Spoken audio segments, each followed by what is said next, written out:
2080 का future. America का सबसे सिक्योर जेल MS-1 स्पेस में तैर रहा है। प्रेसिडेंट की बेटी वहां जाती है और अगले ही पल सारे खतरनाक कैदी जाग जाते हैं। अब एक ही आदमी बचा सकता है, एक्स CIA एजेंट स्नो, जिसे खुद जेल में डाला गया है। क्या वो अपनी आजादी के बदले प्रेसिडेंट की बेटी को बचा पाएगा या स्पेस में ही सबकी मौत हो जाएगी? इस कहानी की शुरुआत फ्यूचर में यानी 2080 में होती है, जहां पर x CIA operative agent snow को इंटरोगेट किया जा रहा होता है क्योंकि उसे कर्नल फ्रैंक के मर्डर के लिए अरेस्ट किया गया होता है। अब इसी के दौरान हमें स्नो का एक फ्लैशबैक दिखाई जाता है, जहां पर कर्नल फ्रैंक ने ही स्नो को एक सीक्रेट ब्रीफकेस और एक लाइटर दिया होता है। दरअसल काफी समय से यूनाइटेड स्पेस प्रोग्राम के सीक्रेट बाहर बेचे जा रहे थे और ये सीक्रेट बेचने वाला खूबी आदमी आखिर कौन है, उसी को ढूंढने के लिए इसमें एविडेंस होते हैं। लेकिन तभी उसी रूम में स्नो पर इंटेलिजेंस अटैक कर देते हैं। लेकिन स्नो अपनी काफी हाई एडवांस बाइक लेकर वहां से निकल जाता है। अब स्नो किसी तरह से भागता हुआ एक सबवे स्टेशन में पहुंचता है और उस ब्रीफकेस को एक ट्रेन में डाल देता है, जहां पर उसी का साथी मेस उस ब्रीफकेस को ले लेता है। लेकिन वहां पर स्नो को पकड़ लिया जाता है। लेकिन वहीं दूसरी तरफ मेस एक लॉकर में जाकर उस ब्रीफकेस को रख देता है। लेकिन यहाँ उसकी गलती से फायर हो जाता है, जिससे उसकी गोली एक पुलिस वाले को लग जाती है और इसलिए मेस को भी अरेस्ट कर लिया जाता है। और ये होता है स्नो का बैकग्राउंड। इसके बाद हमें फिर से स्नो को दिखाया जाता है। यहाँ पर स्कॉट को ऑन ऑर्डर आते हैं डायरेक्ट US प्रेसिडेंट से स्नो को मर्डर केस में कम से कम 30 साल के लिए सिक्योरिटी प्रिजन यानी MS-1 में भेजा जाए। MS-1 एक बहुत ही खास तरह का जेल होता है। दरअसल ये जेल स्पेस में होता है और यहाँ पर हर एक प्रिजनर को कोमा चैम्बर में रखा जाता है ताकि वो यहाँ से भागने की कोशिश भी न करें। यहाँ पर FBI ने स्नो को पकड़ा होता है, लेकिन वो यहाँ पर किसी के साथ भी कोऑपरेट नहीं कर रहा होता है। इसीलिए यहाँ पर स्नो के दूसरे दोस्त यानी FBI के दूसरे एजेंट हैरी शॉ को लाया जाता है और अब बस स्नो से पूछताछ करता है। हैरी काफी अलग अलग तरीके ट्राई करता है और अब इसीलिए स्नो सीक्रेटली मेस का नाम अपने दोस्त हैरी को बता देता है, एक सिगरेट के हैश में लिखकर कि FBI का हेड एजेंट स्कॉट इनकी बात ना सुन सके, क्योंकि स्नो को शक होता है कि कोई अंदर का ही आदमी मिला हुआ है जो कि स्पेस मिशन के सारे सीक्रेट बाहर लीक कर रहा है। और यहाँ पर हैरी मेस को ढूंढना शुरू कर देता है। वहीं दूसरी तरफ प्रेसिडेंट की बेटी एमिलिया, जो कि MS-1 प्रिजन में ही जारी होती है, जो कि वहां पर ये चेक करने के लिए जारी होती है कि जिन भी प्रिजनर्स को उस जेल में उन स्लीपिंग कोमा चैम्बर्स में रखा जा रहा है कहीं वो मेंटली अनस्टेबल तो नहीं हो रहे। और उसे यहाँ पर यह भी शक होता है कि प्रिजनर्स पर इलीगल टेस्टिंग भी की जा रही है, यानी खतरनाक एक्सपेरिमेंट किए जा रहे हैं। अब MS-1 जेल में पहुंचने के बाद उसे हैंडल नाम के एक अनस्टेबल पेशेंट का इंटरव्यू लेना था, क्योंकि वो यहाँ पर एक सीक्रेट मिशन पर आई होती है। इसीलिए वो यहाँ पर बोर्डन से परमिशन मांगती है और इसलिए बोर्डन भी हैंडल को स्लीप से उठा देता है। अब एमिलिया हैंडल से मिलकर उसका इंटरव्यू लेने लगती है। लेकिन जब यहाँ पर इनका इंटरव्यू चल रहा होता है तब हैंडल चुपके से एक FBI एजेंट की गन चुरा लेता है और उसके आसपास जितने भी FBI एजेंट होते हैं सभी को शूट करने लगता है, जिस वजह से यहाँ पर हड़बड़ी मच जाती है। अब यहाँ पर एमिलिया जैसे तैसे बचकर निकल जाती है और हैंडल उसका पीछा करते हुए कंट्रोल रूम तक पहुंच जाता है। यहाँ पर एमिलिया भी छुपी होती है, लेकिन यहाँ पर हैंडल सारे प्रिजनर्स को उनके स्लीपर चैम्बर्स से जगा देता है, जिसके बाद वो एमिलिया को भी ढूंढ लेता है। अब जब सारे प्रिजनर्स अपने स्लीपिंग चैम्बर्स से जाग गए थे तो वो आपस में ही लड़ने लगते हैं। दरअसल यहाँ पर हैंडल का भाई भी होता है जिसका नाम एलेक्स होता है और एलेक्स काफी पावरफुल होता है और उसके डर की वजह से ही इस जेल के सारे प्रिजनर्स उसे अपना लीडर मानते थे। खैर, अब इसलिए स्पेस पुलिस इन्वेस्टिगेशन के लिए कुछ शिप्स को यहाँ बुला लेती है। हैंडल कंट्रोल रूम से देखता है कि काफी सारी शिप्स उनकी तरफ ही आ रही हैं, इसीलिए उन सभी पर गन फायरिंग करके उन सभी को डिस्ट्रॉय कर देता है। वहीं पृथ्वी पर प्रेसिडेंट को भी पता लग जाता है कि अब MS-1 जेल को प्रिजनर्स ने अपने कंट्रोल में ले लिया है और साथ ही एमिलिया भी उनके कब्जे में है। इसलिए इन्हें एमिलिया की काफी फिक्र होने लगती है। यहाँ पर स्नो का दोस्त हैरी प्रेसिडेंट और स्कॉट को कन्विंस करता है कि अगर उन्हें एमिलिया को बचाना है तो उन्हें किसी भी तरह से स्नो को MS-1 पर भेजना होगा। और अब प्रेसिडेंट इस बात के लिए तुरंत मान जाते हैं। इसके बाद हैरी इस बात को जाकर स्नो को भी बताता है। वो कहता है कि मेस भी MS-1 पर ही है ताकि वो स्नो को वहां जाने के लिए मना सके। अब स्नो को भी मेस को पकड़ना था, इसीलिए वो MS-1 पर जाने के लिए तैयार हो जाता है। ये तीनों मिलकर स्पेस में जो पुलिस का बेस होता है वहां जाने के लिए निकल जाते हैं। वहां जाने के बाद स्कॉट सबसे पहले प्रिजनर्स के लीडर एलेक्स से उसकी डिमांड पहुंचता है, लेकिन एलेक्स कॉल कट कर देता है। वही हमें हैंडल को दिखाई जाती है जो कि इस जेल के बोर्ड को सीधा स्पेस में इजेक्ट कर देता है। अब इसके बाद पुलिस के ऑफिसर को अंदर MS-1 में नेगोशिएट करने के लिए भेजा जाता है, जहां पर LX को रिलीज करने से मना कर देता है और हैंडल इस स्टाफ में से दूसरी लड़की को सीधा शूट कर देता है।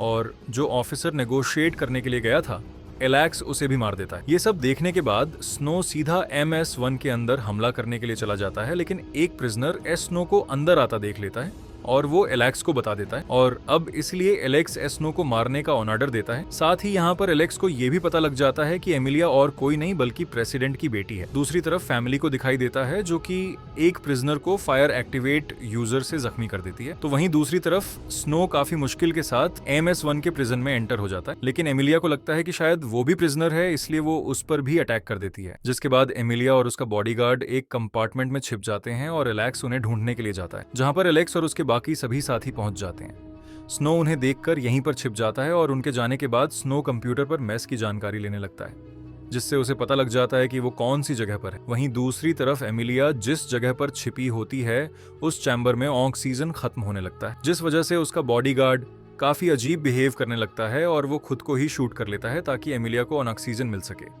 वहीं दूसरी तरफ स्नो एमिलिया के चैम्बर की तरफ बढ़ रहा होता है और तभी कुछ प्रिजनर्स स्नो पर अटैक कर देते हैं। अब स्नो और उन प्रिजनर्स के बीच काफी देर तक काफी लड़ाई होती है, लेकिन स्नो उन्हें मारने में कामयाब हो जाता है। वहीं दूसरी तरफ एलेक्स जो एमिलिया को ढूंढ रहा होता है, उसे पता लग जाता है कि वो कौन से कंपार्टमेंट में है, इसीलिए वो एक साइंटिस्ट को वहां का डोर ओपन करने के लिए कहता है। वहीं दूसरी तरफ स्नो जैसे ही एमिलिया तक पहुंच जाता है, ऑक्सीजन न मिलने की वजह से उसका दिल कुछ ही सेकंड पहले रुक गया था, लेकिन स्नो उसे शॉक देकर जिंदा करता है।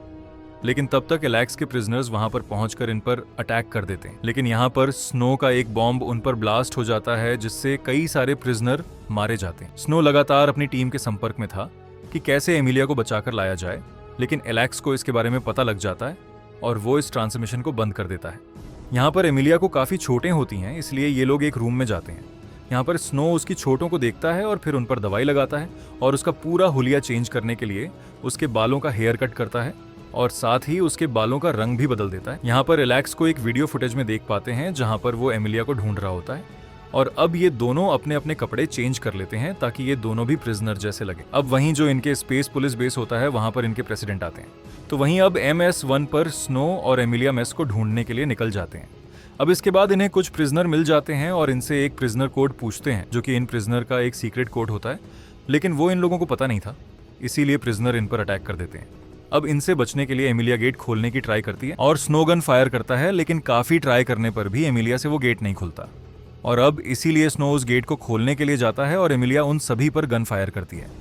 फाइनली स्नो गेट ओपन करता है और दूसरे रूम में चला जाता है, और यहाँ पर उन्हें मेस मिल जाता है, जिसे पागल समझकर प्रिजनर ने यहाँ बंद कर दिया होता है। मेस की हालत कोमा में रहने की वजह से काफी बुरी हो चुकी थी। खैर, एमिलिया और स्नो मेस को अपने साथ लेकर आगे बढ़ते हैं। अब क्योंकि इस पूरी जेल पर इन प्रिजनर्स का कब्जा था, इसीलिए यहाँ पर कोई भी मेंटेनेंस नहीं था और ये पूरा प्रिजन स्पेस में अर्थ के आसपास ही मंडरा रहा था, और तभी वो इंटरनेशनल स्पेस स्टेशन से आकर क्रैश हो जाता है, जिस वजह से इनकी एक विंडो टूट जाती है और इस वजह से काफी सारे प्रिजनर्स मारे जाते हैं और इसी सब में मेस भी मारा जाता है। वहीं दूसरी तरफ हमें पुलिस के साथ स्कॉट को दिखाया जाता है, जहां पर उसे पता लगता है कि MS-1 स्पेस में कहीं दूर चला जा रहा है, यानी ये ड्रिफ्ट हो रहा है और अगले आने वाले 8 घंटों में वो पूरी तरह डिस्ट्रॉय हो जाएगा। वहीं दूसरी तरफ स्नो MS-1 पर एमिलिया को एक एस्केप पॉड में बैठाता है ताकि वो यहाँ से सेफली निकल सके, लेकिन एमिलिया स्नो के बगैर यहाँ से जाने वाली नहीं थी। वो मना करती है, लेकिन स्नो उससे प्रॉमिस करता है कि चिंता मत करो, मैं तुम्हारे पीछे पीछे एक दूसरे एस्केप पोर्ट से आ रहा हूँ। लेकिन एमिलिया जानती थी कि यहाँ पर दूसरा कोई एस्केप पोर्ट है ही नहीं, इसलिए वो जाने से मना करती है, क्योंकि एमिलिया जानती थी कि जब तक वो यहाँ पर है, प्रेसिडेंट कभी भी MS-1 को डिस्ट्रॉय करने का ऑर्डर नहीं देंगे, और वो स्नो की भी जान बचाना चाहती थी। लेकिन स्नो इस बात से गुस्सा होकर उससे दूर जाने लगता है, लेकिन तब भी एमिलिया उसे सच्चाई बताती है। वो कहती है कि वो जानती थी कि तुम मेस को क्यों ढूंढना चाहते थे। दरअसल मेस ने मुझे ब्रीफकेस की लोकेशन बता दी है, जिसके लिए खुद स्नो इस मिशन में आया था। अब इन दोनों की बात चल रही होती है कि तभी हम दूसरी तरफ स्पीकर पर हैंडल को सुनते हैं। वो एमिलिया को अपने पास आने के लिए कह रहा होता है। वो कहता है कि अगर तुम नहीं आओगी तो जिन स्टाफ को हमने होस्टेज बनाकर अपने पास रखा है, मैं किल करके उन्हें मारना शुरू कर दूंगा। और अब इसीलिए एमिलिया मजबूरी में उसे अपना लोकेशन बता देती है, लेकिन उसका लोकेशन बताने के बावजूद भी हैंडल बड़ी ही बेरहमी से उन सभी स्टाफ को मार देता है। अब इसके बाद स्नो और एमिलिया एक रूम में आ जाते हैं, जहां पर आकर उन्हें पता लगता है कि कैसे इस जगह पर प्रिजनर्स पर इलीगली टेस्टिंग की जा रही थी। लेकिन ये नहीं जानते थे कि यहाँ पर एलेक्स पहले से ही छिपा बैठा है। वो इन्हें पीछे से पकड़ लेता है। अब एलेक्स और स्नो के बीच एक खतरनाक फाइट होने लगती है, लेकिन इसी दौरान एलेक्स एक एलिवेटर पर गिरकर बेहोश हो जाता है और एलेक्स फैमिली को पकड़ लेता है। वो उसे पकड़कर कंट्रोल रूम में लेकर आता है, जहां कर उसे पता लगता है कि हैंडल ने सारे होस्टेज लोगों को मार दिया है। ये देखकर उसे बहुत गुस्सा आता है और वो हैंडल को भी एक पंच मारता है। दूसरी तरफ पुलिस बेस में MS-1 पर अटैक करने की बात चल रही थी, इसीलिए एलेक्स एमिलिया को धमकी देता है कि अटैक को रुकवाने के लिए तुम अपने फादर से कह दो, और यहाँ पर प्रेसिडेंट अटैक करने से मना कर देते हैं एमिलिया की वजह से, जिस वजह से स्कॉट प्रेसिडेंट को उनकी ड्यूटी से टेम्परेरी रिलीज कर देता है और वो MS-1 पर अटैक करवाना शुरू कर देता है। तो हैंडल एमिलिया पर जबरदस्ती करने की कोशिश करता है तो एलेक्स उसे रोकता है, जिसके बदले में हैंडल उसे शूट कर देता है और पूरा कंट्रोल खुद के हाथों में ले लेता है। अब MS-1 का भी डिफेंस सिस्टम एक्टिवेट हो जाता है और जो शिप्स MS-1 पर अटैक कर रहे थे वो उन्हीं पर अटैक करना शुरू कर देते। MS-1 में हैंडल एमिलिया कुछ टाइप करने की कोशिश करता है, लेकिन तभी वहां पर स्नो आ जाता है और उसे मारकर बेहोश कर देता है। वो एमिलिया को अपने साथ लेकर यहाँ से भागने लगता है और अब बाकी सभी प्रिजनर्स उनके पीछे पड़ जाते हैं। जैसे ही दोनों जेनेटिक्स से बचकर निकलते हैं और स्पेस सूट पहन लेते हैं, क्योंकि जानते थे कि अभी जल्द ही MS-1 डिस्ट्रॉय होने वाला है। अब स्कॉट के भेजे हुए शिप्स MS-1 पर बम लगा देते हैं, जिसके एक्सप्लोड होते ही स्नो और एमिलिया काफी तेजी से स्पेस में ड्रिफ्ट होने लगते हैं। ये पृथ्वी की तरफ जाने लगते हैं और देखते ही देखते पृथ्वी की ग्रेविटी में एंटर हो जाते हैं, जिस वजह से ही तेजी से अर्थ की तरफ खींचे चले जाते हैं और सही समय रहते हुए लोग अपना पैराशूट खोल लेते हैं, जिस वजह से ये सेफली अर्थ पर लैंड कर जाते हैं। यहाँ पे ही स्नो को अरेस्ट कर लिया जाता है, तो वहीं एमिलिया को हॉस्पिटल ले जाया जाता है।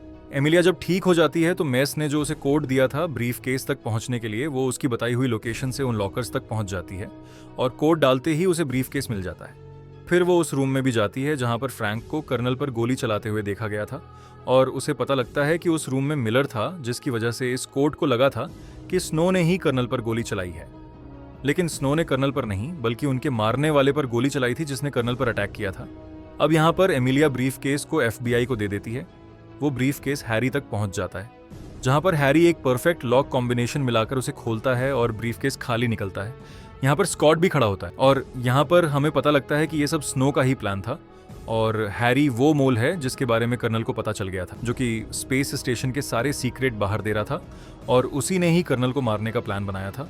और अब इसीलिए हैरी को पकड़ लिया जाता है और स्नो को छोड़ दिया जाता है क्योंकि वो इनोसेंट था। अब जेल से निकलने के बाद वो अपना एक लाइटर खोलता है जिसके अंदर एक मेमोरी कार्ड होता है जिसमें बहुत सारे सीक्रेट छिपे होंगे। और अब हम मूवी के आखिर में एमिलिया और स्नो को एक साथ देखते हैं और यहीं पर यह फिल्म खत्म हो जाती है। दोस्तों, उम्मीद करता हूं कि आपको ये वीडियो पसंद आई होगी। अगर वीडियो अच्छी लगी तो वीडियो को लाइक और कमेंट करके जरूर बताएं। मिलते हैं हमारी अगली वीडियो में।